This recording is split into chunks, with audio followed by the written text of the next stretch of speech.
Yesus tidak pernah berkata, "Akulah Tuhan, sembahlah aku." Itu bukan caranya Tuhan. Itu kita lihat di sini cara manusia. Nah, jadi kita sudah lihat cara manusia untuk disembah. Dia yang minta, bahkan dia yang memaksa. Jadi penyembahan bukan dari kesadaran, bukan dari hati yang dalam. Itu sebabnya kadangkala kalau orang berkata Yesus tidak pernah berkata, "Akulah Tuhan, sembahlah aku." Memangnya Yesus itu manusia? Memangnya Yesus itu mau paksa orang menyembah? Bukan begitu penyembahan kepada Yesus. Tapi orang mengatakan itu dia sendiri yang bikin-bikin. Dia sendiri untuk menjebak. Kenapa dia harus ngurusin penyembahan di dalam agama orang? Nah, kecuali kalau dia di agama itu dia bertanya, nah boleh diterangin. Tapi di sini juga saya sudah sampaikan bagaimana penyembahan, cara untuk menyembah manusia. Jadi dia minta disembah, bahkan dia paksa untuk disembah, bahkan dia bikin satu sanksi, hukuman, dimasukkan di dalam dapur api yang sudah dipanaskan 7 kali lipat.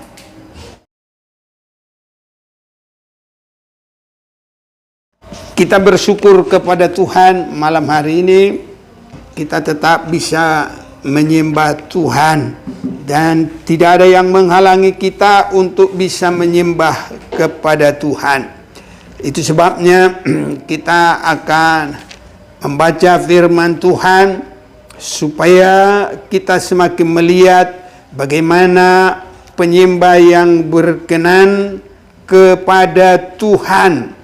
Karena tidak semua penyembahan itu berkenan kepada Tuhan. Dan kita akan melihat dulu dasar bagaimana orang nanti melanjut untuk menyembah Tuhan. Filipi pasal yang kedua, saya akan baca firman Tuhan mulai ayat 9. Itulah sebabnya Allah sangat meninggikan dia dan mengaruniakan kepadanya nama di atas segala nama, supaya dalam nama Yesus bertekuk lutut segala yang ada di langit dan yang ada di atas bumi dan yang ada di bawah bumi, dan segala lidah mengaku Yesus Kristus adalah Tuhan, bagi kemuliaan Allah Bapa.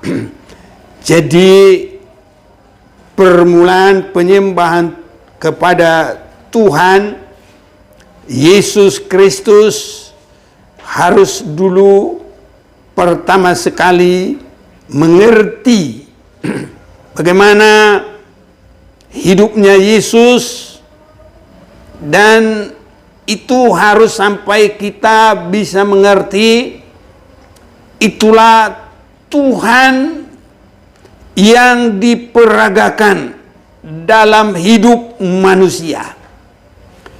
Itulah Tuhan yang diperagakan dalam hidup manusia.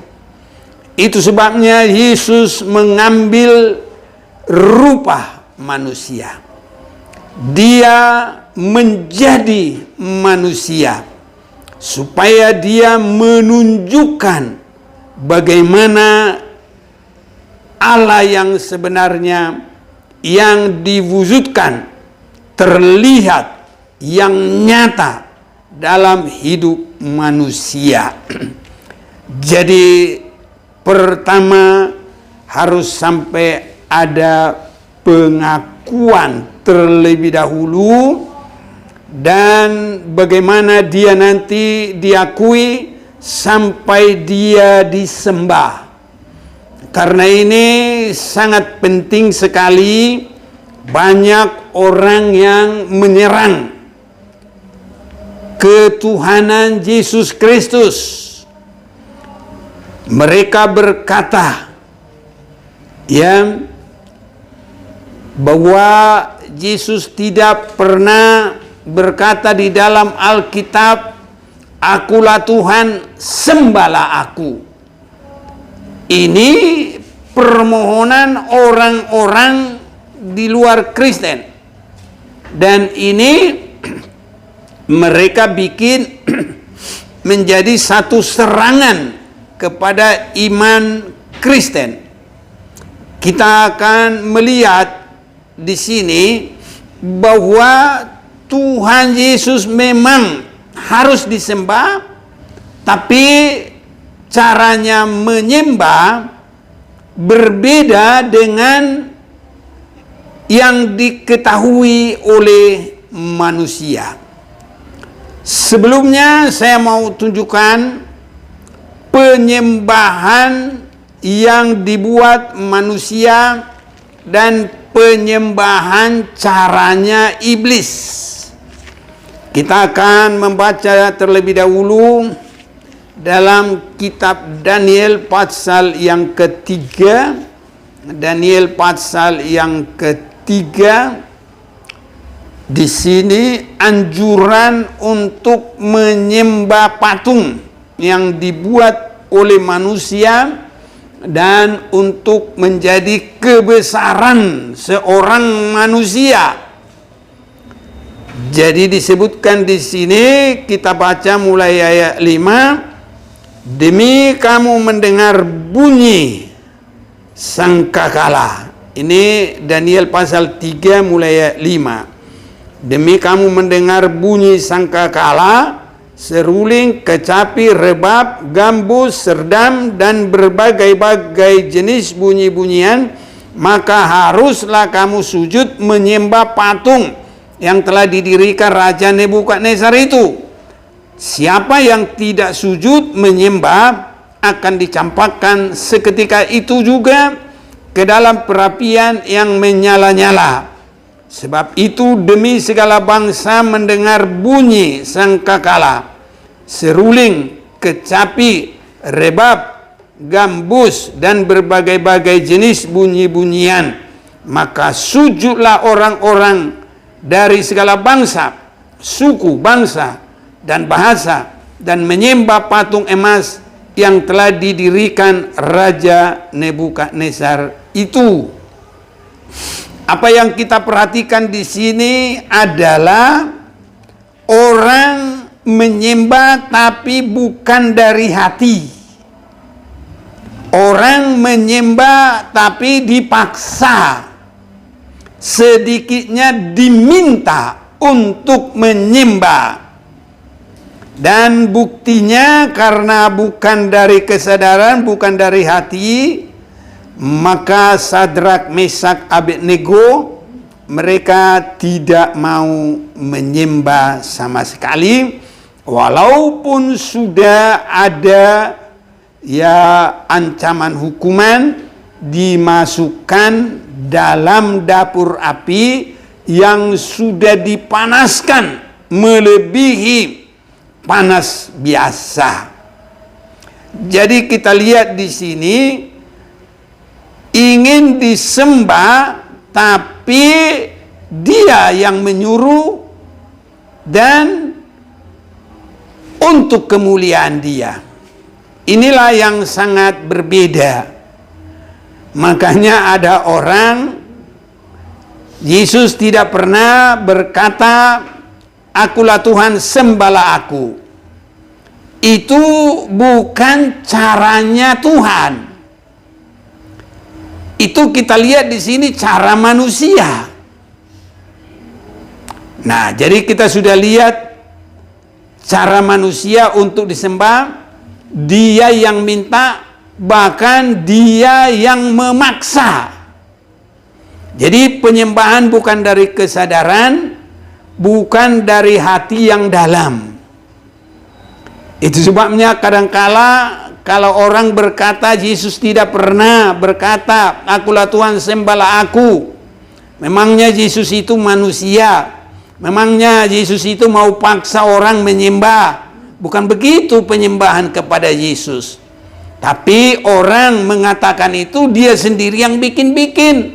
Dia sendiri untuk menjebak. Kenapa dia harus ngurusin penyembahan di dalam agama orang? Nah, kecuali kalau dia di agama itu dia bertanya, nah boleh diterangin. Tapi di sini juga saya sudah sampaikan bagaimana penyembahan, cara untuk menyembah manusia. Jadi dia minta disembah, bahkan dia paksa untuk disembah, bahkan dia bikin satu sanksi, hukuman, dimasukkan di dalam dapur api yang sudah dipanaskan 7 kali lipat. Ini caranya manusia minta penyembahan. Sekarang kita lihat cara setan minta disembah. Cara setan minta disembah. Matius pasal yang keempat. Matius pasal yang keempat, mulai dari ayat yang ke-8. Dan iblis membawanya pula ke atas gunung yang sangat tinggi. Jadi ini membawa Yesus. Dan memperlihatkan kepadanya semua kerajaan dengan kemegahannya. Dan berkata kepadanya, semua itu akan kuberikan kepadamu jika engkau sujud menyembah aku. Jadi di sini kita perhatikan, iblis juga ingin disembah. Dia minta untuk disembah. Jadi ada permohonannya. Dia bikin request, permohonan supaya dia disembah. Bahkan untuk menguatkan supaya dia disembah, dia juga memberi hadiah yang besar. Itu sebabnya ayat 8, dan iblis membawanya pula, membawa Yesus ke atas gunung yang sangat tinggi dan memperlihatkan kepadanya semua kerajaan dunia dengan kemegahannya, dan berkata kepadanya, semua itu akan kuberikan kepadamu jika engkau sujud menyembah aku. Jadi iblis minta disembah, bahkan juga dia mau memberi hadiah yang besar. Ini supaya kita juga semakin mengerti iblis sampai di akhir zaman. Ya, dia juga nanti akan mengelabui orang supaya menyembah, tapi prakteknya begini. Minta disembah dan dia memberi dana sosial, memberi hadiah. Itu sebabnya praktek minta disembah tidak akan ada pada Yesus, karena kesadaran mengaku Yesus Tuhan adalah di dalam kebaikannya. Manusia saja untuk mempercayakan diri untuk bisa saling mempercayakan diri, itu kalau dengan paksa itu tetap tidak bagus, tidak bisa. Tetapi seorang lelaki untuk menarik hati, kalau dia mengasihi seorang perempuan, maka dia menunjukkan perbuatan yang baik. Bukan dipaksa, kamu harus mengasihi aku. Tidak. Tapi dengan dia menunjukkan sikap yang baik, sopan santun, dan menunjukkan cinta kasih, maka si perempuan itu otomatis tidak harus disuruh. Dia malah jatuh cinta, jatuh hati. Jadi istilahnya, sehari tidak melihat, sebulan rasanya kelihatan kehilangan. Ya, jadi seminggu tidak kelihatan, rasanya sudah 7 tahun tidak bertemu. Nah, ini karena cinta kasih yang timbul dari dalam. Hal yang seperti inilah cara menyembah kepada Tuhan. Bukan karena Tuhan berkata begini, aku Tuhan, sembah aku. Itu praktek manusia. Itu praktek iblis. Dan kalau begitu Tuhannya orang beragama, itu bukan Tuhan yang maha pengasih. Itu bukan Tuhan yang maha besar.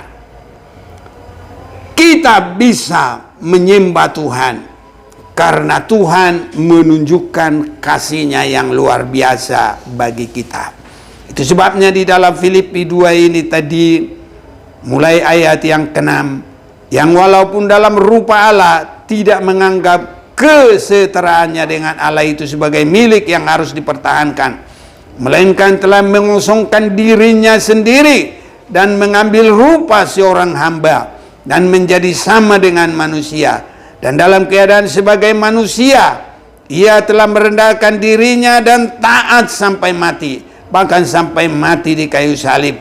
Itulah sebabnya Allah sangat meninggikan dia dan mengaruniakan kepadanya nama di atas segala nama, supaya dalam nama Yesus bertekuk lutut segala yang ada di langit dan yang ada di atas bumi dan yang ada di bawah bumi, dan segala lidah mengaku Yesus Kristus adalah Tuhan bagi kemuliaan Bapa. Jadi kita lihat di sini bagaimana sikap Yesus rendah hati sekali, dan itu harus jadi teladan. Dia tidak minta dikasihani, dia tidak minta disembah, tapi tanpa pamrih dia lakukan semuanya. Dan itu suatu waktu orang harus mengaku bahwa dia Tuhan. Semua lutut bertelut. Karena apa? Nanti kalaupun bukan karena dia dibebaskan, dimerdekakan, diberkati, Yesus datang menjadi hakim yang menghakimi, maka segala kesombongan manusia, segala kekerasan manusia, segala tindak laku manusia yang tidak baik dihakimi. Tidak bisa tidak. Yesus akan menghakimi semua manusia. Tidak ada yang terluput. Dan pada saat itu mereka yang menista dia tetap mengaku dan berlutut, tapi dia hanya untuk malu dan untuk dibuang ke dalam penghukuman. Tapi kalau kita saat ini menerima dan mengakuinya dalam kesadaran kebaikan Tuhan yang sampai dinyatakan di dalam kayu salib itu, maka kita akan berbahagia dan akan diberkati. Kita akan merasa di dalam roh jiwa kita, dalam tubuh kita, kebaikan daripada Yesus Kristus itu. Yang lemah dikuatkan, yang sakit disembuhkan, bahkan juga yang susah dia akan dihibur. Ada penghiburan yang luar biasa dalam kehidupan, dan semua harus sampai punya kesaksian. Petrus pernah tersungkur di kaki Tuhan, tetapi bukan karena ini aku yang maha kuasa yang mengadakan mujizat, aku Tuhan Yesus, sembahlah aku. Bukan demikian. Tapi dalam Lukas pasal 5 kita boleh lihat bahwa Petrus sendirilah dengan kesadarannya. Yesus tidak berkata aku Tuhan, sembahlah aku. Tidak.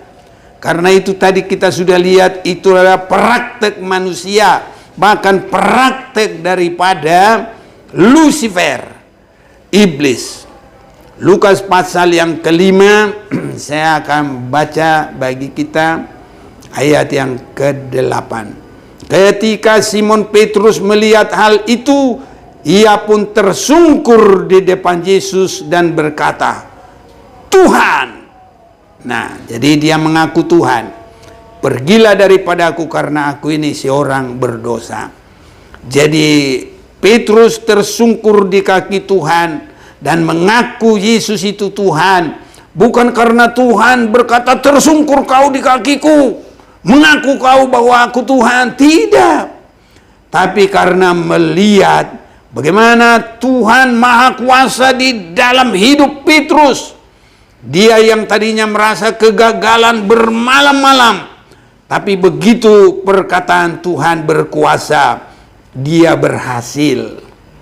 Jadi Petrus itu menyembah Tuhan tidak dipaksa, tidak disuruh.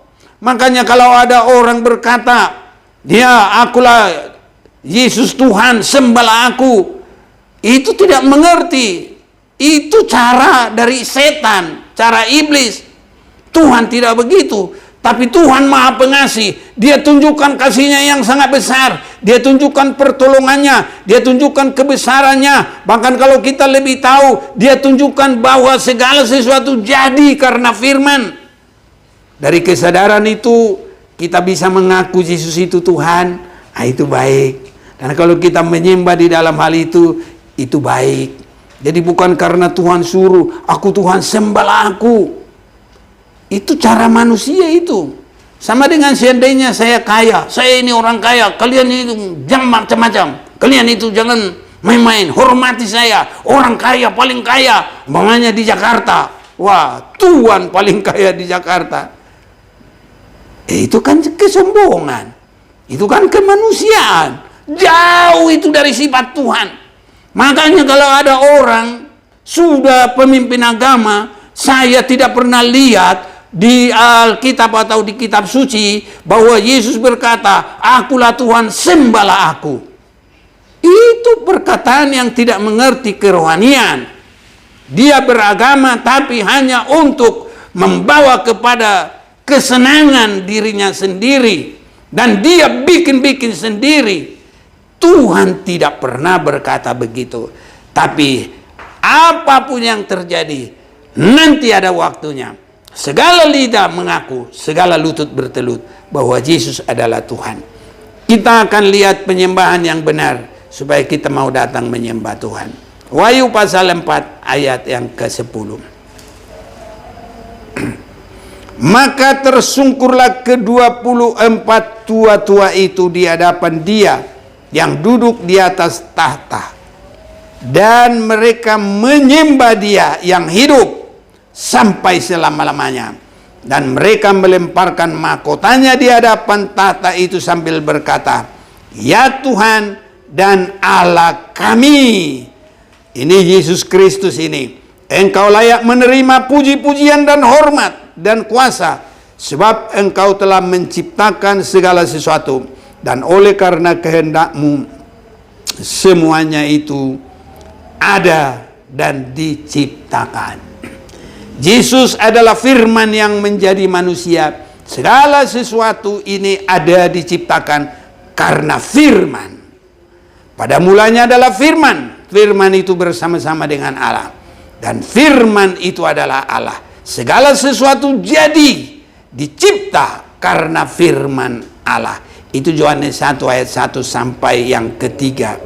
Jadi dengan demikian ada kesadaran tersungkur kepada kebesaran Tuhan.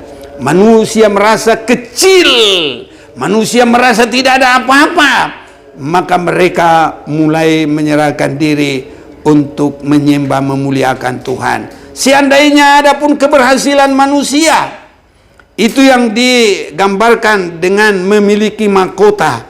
Maka kalau dibanding dengan Tuhan, dalam kasih-Nya yang begitu besar, dalam kebesarannya, dalam kuasanya, ya dalam keadaannya yang nanti akan turun menghakimi semua manusia, maka dengan itu kita boleh tersungkur, kita menyembah Dia. Dan nanti penyembahan kita menjadi penyembahan besar. Dan tidak pernah Yesus menyuruh sembahlah aku, tidak akan.